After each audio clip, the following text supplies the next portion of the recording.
बहुत ही इंसाफ पसंद चील हुकूमत करती थी। उसकी हुकूमत में कोई भी पक्षी या जानवर किसी के साथ जुल्म ना कर सकता था। कालू कौवा और गोरी कौवी जिनको आजादी से चोरी और जुल्म करने से कोई रोकता था तो वो चील ही थी। कालू, ऐसे मेहनत कर करके मैं थक गई हूँ।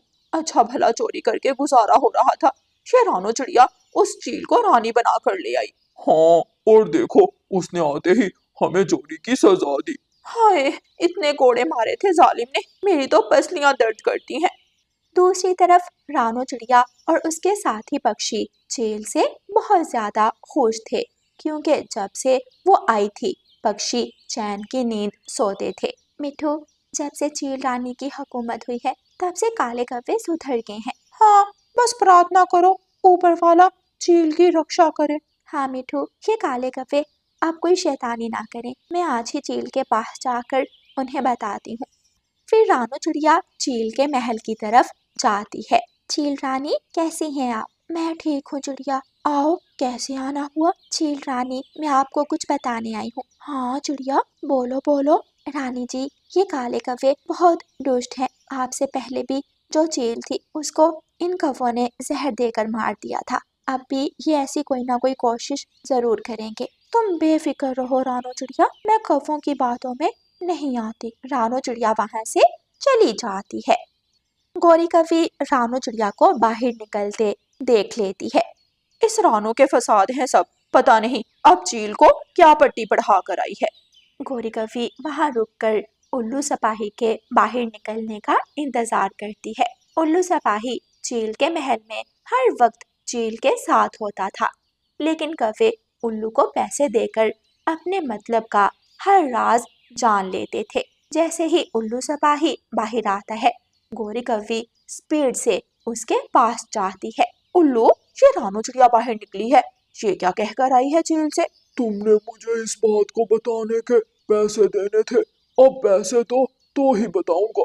अच्छा, आज खरा कर ले लेना, चल अब बता जल्दी से। फिर उल्लू सपाही गोरी को सारी बात बता देता है। मुझे मेरे पूरे 100 रुपए चाहिए, अगर ना दिए तो अगली बार मैं कभी कोई बात नहीं बताऊंगा। गोरी कौवी बात सुनकर कालू कौवे के पास जाती है। कालू, अरे ओ नकम्मे कालू। कालू, जो अपने घोंसले में लेटा हुआ था, उठकर बैठ जाता है। क्या हुआ गोरी, अब तो कोई कांड भी नहीं किया, अब क्यों शोर मचा रही हो? उल्लू से 100 रुपए के बदले बात पूछी है। अरे मेरी माँ, पैसे फजूल आए हैं क्या जो तुम उसे लुटाती रहती हो? पहले बात सुन लो फिर बताना पैसे फजूल हैं या नहीं। फिर गोरी कौवी कालू को सारी बात बताती है। हाय, उस रानू की इतनी जुर्रत! और तो और कालू जी, वो चील रानी को हमारे खिलाफ भड़का रही थी। चलो उसका घर तोड़ कर आते हैं। कालू कौवा और गोरी कौवी हथौड़ा उठाते हैं और रानो चिड़िया के घर को तोड़ने लगते हैं। रानो चिड़िया बाहर भोजन लेने गई थी, अभी थोड़ा ही घर तोड़ा था कि उन कौवों को रानो चिड़िया आती हुई दिखाई देती है। भाग कालू भाग! दोनों कौवे वहां से उड़ जाते हैं। हाय, ये क्या, मेरा घर किसने तोड़ा? रानो बहन, मैंने कौवों को तुम्हारा घर तोड़ते देखा है। लगता है कौवों को मेरा चील के घर जाना और वहाँ बात करना पता चल गया है। आखिर कौन है जो इनको अंदर की बातें बताता है? रानो चिड़िया जल्दी से चील के महल की तरफ उड़ती है। क्या हुआ रानो चिड़िया, इतनी जल्दी कैसे आ गई? कौवे मेरा घर तोड़ कर गए हैं।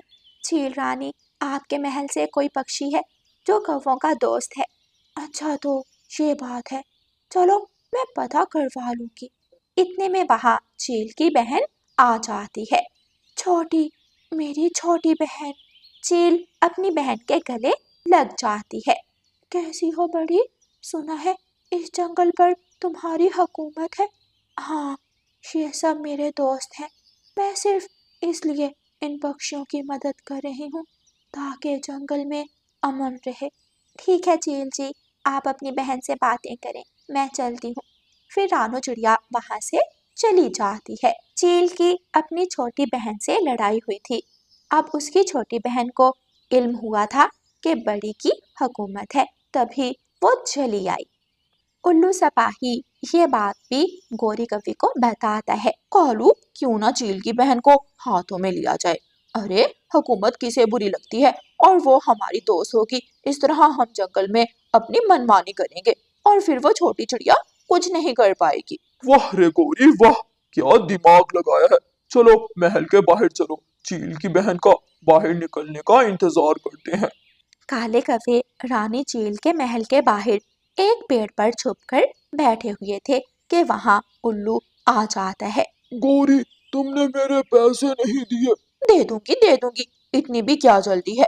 अगर मेरे पैसे ना दिए तो मैं चील रानी को सब बता दूंगा। इतने में चील अपने महल से बाहर निकलती है। वो अपनी छोटी बहन को छोड़ने आई थी। वो उल्लू को कौवों से बात करते देख लेती है।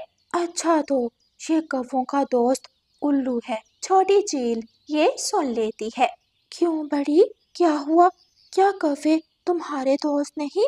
जब हुकूमत हो फिर दोस्त दुश्मन सब बराबर होते हैं। अच्छा बहन, अब मैं चलती हूँ। चील रानी महल में वापस चली जाती है। चील रानी उल्लू को बुलाती है। उल्लू, नौकर मेरे और काम कौवों के, सिपाहियों इस उल्लू को पकड़कर जेल में डाल दो। रानी जी, माफ कर दो। गद्दारी की कोई माफी नहीं, ले जाओ इसे। दूसरी तरफ कौवे चील की बहन के पास जाते हैं। चील बहन, कैसी हो? आओ आओ, सुना है तुम भी मेरी बहन बड़ी चील के दुश्मन हो। न, न, नहीं नहीं, घबराओ नहीं। तुमने सुना नहीं, दुश्मन का दुश्मन दोस्त होता है, इसलिए हम दोस्त हुए। गोरी कवि ये सुनकर बहुत खुश हो जाती है। क्या? ये मैं क्या सुन रही हूँ? लेकिन वो रानी तो आपकी बहन है। खाक बहन है, सौतेली है। मैं तो बस उसे तबाह करने आई हूँ। ये सुनकर कौवे बहुत खुश हो जाते हैं। प्यारे दोस्तों, क्या कौवे और छोटी चील मिलकर चील रानी को मार देंगे? ये जानने के लिए अगले भाग का इंतजार करें। और आपको ये वाला भाग कैसा लगा है हमें कमेंट करके ज़रूर बताएं। और प्यारे दोस्तों, इस कहानी को लाइक, अपने दोस्तों के साथ शेयर और चैनल को सब्सक्राइब करना बिल्कुल मत भूलना। आपका फिर खेल रहा था कि रानो चिड़िया को कौवों की आवाज आती है। रानो चिड़िया जल्दी से बाहर आती है। कुकू, कुकू बेटा, जल्दी अंदर आओ। रानो चिड़िया कुकू को आवाज देती है और कुकू जल्दी से घर चला जाता है। आज फिर बच गया। तुम्हारी काई काई सुनकर वो बच गया। रानो चिड़िया जल्दी से कुकू को गले लगा लेती है। क्या हुआ मम्मा? आज तो तुम बच गए, लेकिन अगर मैं पास ना होती तो? मम्मा, ये कौवे हमारे दुश्मन क्यों हैं? फिर रानो चिड़िया कुकू को सारी बात बताती है। सागर वाले जंगल में सब पक्षी मिलजुल कर रहते थे। मानो चिड़े की बहुत बड़ी हवेली थी और कौवों की नजर मानो चिड़े के घर और जमीनों पर थी। एक दिन कौवा चिड़िया के घर आता है। दरवाजे पर दस्तक होती है। ये इस समय कौन आ गया? मानो चिड़ा दरवाजा खोलता है तो सामने कालू कौवा था। मानो, मानो भाई, मेरी पत्नी को चील पकड़ कर ले गई है, जल्दी चलो। मानो चिड़ा कालू कौवे के साथ चला जाता है। रानो चिड़िया बहुत देर तक घर इंतजार करती है। ना जाने मानो जी अब तक वापस क्यों नहीं आए। इतने में बाहर से शोर आता है। रानो, रानो बहन, उन कौवों ने मानो को मार दिया। रानो चिड़िया डर जाती है। रानो चिड़िया अपने अंडे को उठाती है और वहां से निकल जाती है। उन दुष्ट कौवों ने जमीन और घर के लिए मेरे पति को मार दिया, लेकिन मैं अपने बच्चे को कुछ नहीं होने दूंगी। रानो चिड़िया पहाड़ों वाले जंगल में आकर एक छोटा सा घोंसला बनाती है। कुछ दिनों में अंडे से एक बच्चा निकलता है। रानो चिड़िया दिन रात उसकी रक्षा करती है। काले कौवे भी रानो चिड़िया का पीछा करते हुए पहाड़ों वाले जंगल में पहुंच जाते हैं और अब वो चिड़िया के बेटे को भी मारने वाले थे। कुकू बेटा, कुछ भी हो जाए, लेकिन तुमने उन कौवों पर कभी भी विश्वास नहीं करना। वो दुष्ट कौवे तुम्हारे पापा के कातिल हैं। गौरी कवि और कालू कौवा अपने घर में बैठे हुए थे। इस रानो का कुछ करना पड़ेगा। जब तक ये है हम कुकू का कुछ नहीं बिगाड़ सकते। हाँ, तुम ठीक कह रही हो। गौरी और कालू कौवा रानो चिड़िया को मारने की योजना बनाते हैं, क्योंकि तभी वो कुकू को मार सकते थे और फिर सारी जमीनें उनके पास होती। लेकिन कालू जी, सुना है इस जंगल के कानून बहुत सख्त हैं। अगर हम रानों को कत्ल करते पकड़े गए तो खुद ना मर जाएं। हाँ, कोई ऐसी तरकीब लगाओ कि ऐसा लगे कि जैसे हादसा है। रानू चिड़िया अपने बेटे कुकू को हर वक्त अपने साथ रखती। ऐ ऊपर वाले, मैंने अपने पति का बदला नहीं लिया, अब वो मेरे बेटे के भी दुश्मन बन के हैं। प्लीज मेरे बेटे की रक्षा करना। एक दिन कुकू और रानू चिड़िया भोजन की तलाश में जाते हैं। मम्मा, वो देखो दाना। इससे पहले कि कुकू नीचे उतरता, रानू चिड़िया उसे रोक लेती है। कुकू बेटा, दाना नजर आ गया और इतना बड़ा जाल नजर नहीं आया। कौन सा जाल? वो देखो सामने कौवे की दुम नजर आ रही है। हाँ मम्मा, ये जाल तो कौवों ने लगाया है। चलो जल्दी। रानू चिड़िया और कुकू भूखे ही वापिस आ जाते हैं। मम्मा, आप पुलिस से हेल्प क्यों नहीं लेती? हम कब तक ऐसे बचते रहेंगे? वो कौवे बहुत ताकत वाले हैं, हम उनसे जीत नहीं सकते। दूसरी तरफ कालू और गोरी कुकू और रानू को घर वापस जाता देख लेते हैं। उफ, ये रानो कैसी नजर पाई है इस रानो ने। अब मुझे लगता है किसी शिकारी से मदद लेनी पड़ेगी, वही रानो चिड़िया को पकड़ेगा। एक दिन रानू चिड़िया और कुकू घर सो रहे थे कि अचानक टक टक की आवाज आती है। कुकू, जल्दी बाहर चलो, लगता है कोई पेड़ काट रहा है। इससे पहले कि रानू चिड़िया और कुकू बाहर निकलते, एक बहुत बड़ी डाल रानू चिड़िया के घर पर गिरती है। रानू चिड़िया अपने बेटे को दूर कर देती है, लेकिन रानू चिड़िया खुद उस डाल के नीचे आ जाती है। मम्मा, मम्मा, उठो ना मम्मा, मम्मा। कुकू बेटा, मैं अब उठ नहीं सकती, तुम जाओ, यहाँ से भाग जाओ, वो कौवे तुम्हें भी मार देंगे।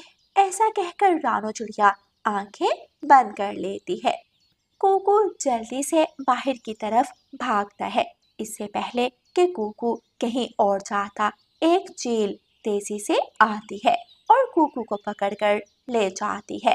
कालू और गोरी ये सब देख रहे थे। वाह कालू, इस रानो को मारने के लिए इतने जतन किए और कुकू हमारे रास्ते से खुद हट गया। चील कुकू को अपने घर ले जाती है। वाह वाह, नरम नरम मांस, आज तो ज्यादा खोजना भी नहीं पड़ा। हाँ, जिनकी मम्मा साथ नहीं होती उनके साथ ऐसे ही हो जाता है। क्या हुआ तुम्हारी मम्मा को? फिर कुकू सारी बात चील को बताता है। ये तो बहुत बुरा हुआ, प्लीज चील आंटी, मुझे खा लो।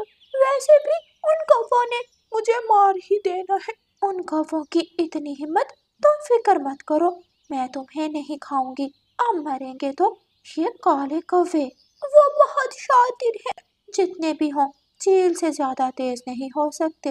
फिर चील कौवों से बदला लेने की योजना बनाती है। चलो कुकू बेटा, तुम्हारी हवेली में चलें।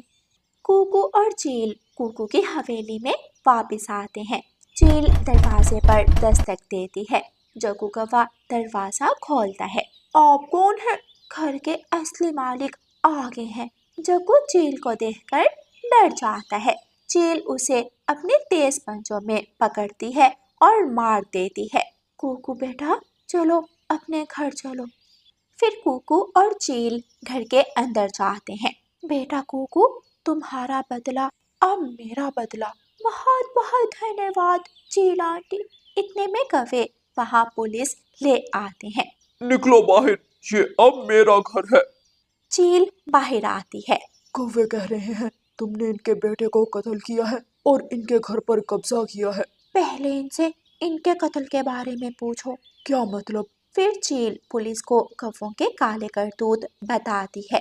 ये सब तुम कैसे जानती हो? तुम्हारे पास क्या सबूत है? इतने में वहाँ कुकू आ जाता है। मैं हूँ सबूत। पुलिस अंकल, इन कौवों ने मेरे माता पिता को मार दिया, अब ये मुझे भी मार देंगे। पुलिस गोरी कौवे और कालू कौवे को पकड़कर ले जाती है। कुकू और चील घर के अंदर आ जाते हैं।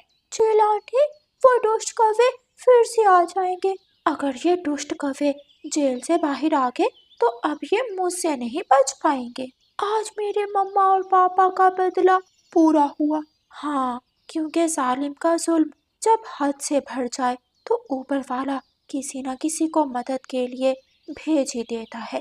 प्यारे दोस्तों, इस कहानी को लाइक, अपने दोस्तों के साथ शेयर और चैनल को सब्सक्राइब करना बिल्कुल मत भूलना। आपका धन्यवाद।